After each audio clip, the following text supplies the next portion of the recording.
right.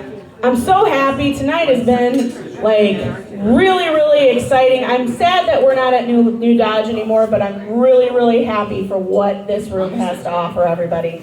So, with all that said, the first person coming to the stage, he has traveled all the way up here from Ohio. This is one of my Ohio hoes, everybody. He is a veteran, and he is very, very funny. Please put your hands together for Jeffrey Burden II, everyone!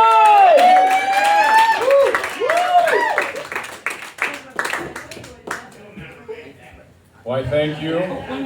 Oh, one more thing, sorry. Comics, please, if you want to sanitize your mic, the sanitation wipes are here. Please use them. COVID kills. Hi, everybody. How about another round of applause for this young lady doing her thing. Thank you so much. Yes, as mentioned, I tell people I'm from Ohio all the time. Never I get a clap. Never. Never. Yeah! Ohio! All right. Excited about that. I am a veteran of the armed forces. I did.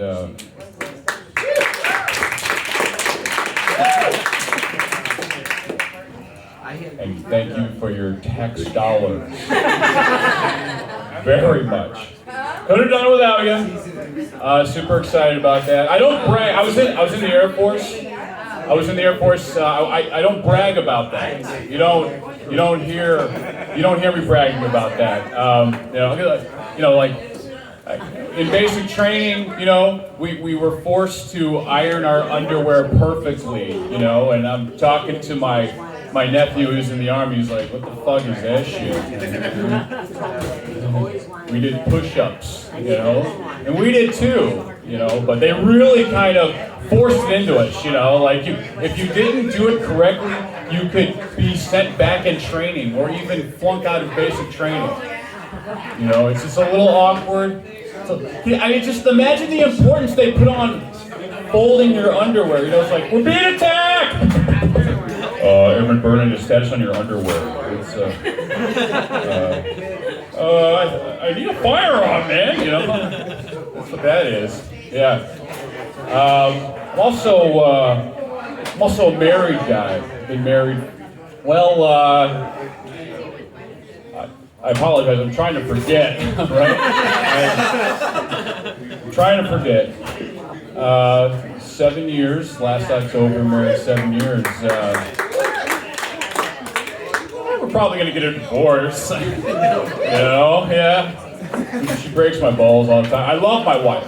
She's not. There's nothing wrong with her. It's just kinda. No. It's just very much not working out. That's what's going on with that. You know what I mean? Like. We've got. I don't have any children, but through her, I have a beautiful grandson. He's just.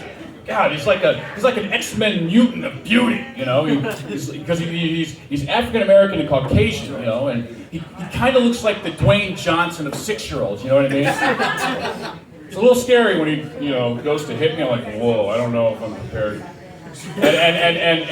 But I'm very honest with the kid, you know what I mean? Because he's looking outside one day and he sees snow. And he's like, Papa, it's snowing. Santa Claus is coming.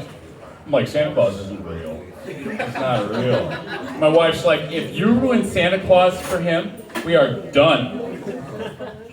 So I look up a divorce lawyer. I was like, all right, well, let's do this thing, It's great. She uses the kids to take advantage, to try to take advantage of the situation. Do you know what I mean? Like she planned this trip to Florida in July, okay? Now, I don't know about you, but I don't need to be any hotter than Ohio in July, right? Yeah. And I told her that. I said, I'm not going because of that reason. She's like, well, sometimes it's not about you. Sometimes it's about your children. I'm like, whoa, take it easy. First of all, they are my stepchildren. All right? I didn't make those babies. I say every word in front of the kid, okay? I just do, right? But yet, even still, we do everything together, my grandson. I wonder if he's listening to me, though. Does he really pay attention to me? Does he really learn from me, And then one day he looks at me and goes, Papa, you're a motherfucker! So it turns out he's listening to my wife more. That's what's happening there. I don't hit the kid. I won't hit children. It's not my bag, baby, First of all, we're in different weight classes, right? I mean, it would be a fair fight, right?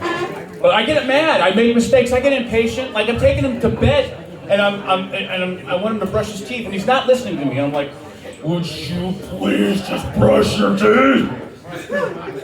And he's like, you forgot to say, God damn it, Papa. Yeah. Decades ago, my mother said to me, she said, I don't think you would make a good father. So maybe she was on to something, I don't know, right? Whatever. The God she worshipped had his son murdered, right? That's his name. That's the guy. Jesus.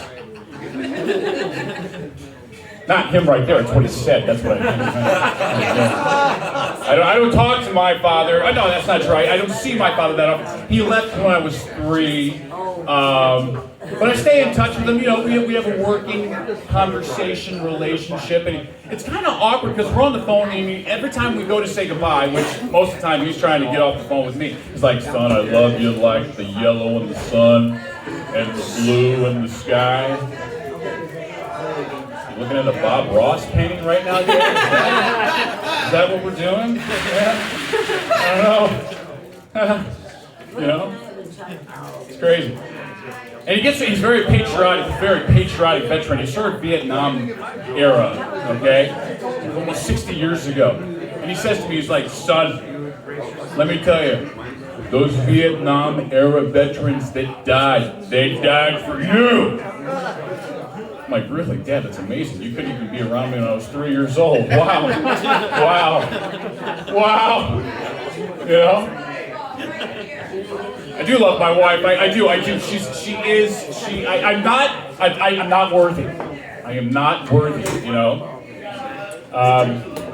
like this past, over the holidays, she loves to watch the movie It's a Wonderful Life, The guy loses his identity and nobody remembers him, right? He's running through the streets. Merry Christmas! He gets his life back. He's happy. Every time the bell rings, an angel gets its wings. We know this movie, right? Okay. And my wife, she's crying. She's crying. It's beautiful, really. And I get a little teary-eyed too. It's like, why would he want to go back to all that bullshit? What the fuck? What are we doing? Like I came up here just to get away from her for a couple hours, right? That's why I'm here. I do love her. I do love her very much. We try to take vacations. We go to Walt Disney World for vacation over our honeymoon, and it's great. It's a wonderful place. Any Walt Disney World fans, or goers? I'm not raising my hand, dude. Fuck that. No Mouseketeers except me. All right, who's the leader of the club? But we keep tabs on the place. They've got this attraction called the Hall of Presidents, right? The animatronic presidents, right? And the most recently elected president has this speech, and he's kind of doing one of these things. It's Joe Biden, right? It's Joe Biden, and it's very, very patriotic speech. It's so lifelike, but the only thing that's missing are the animatronic children from to bend over and smell. That's good. All right, I take it back. He can go over and just ask some volunteers. Okay, all right. All right, everybody, you've been wonderful. Thank you.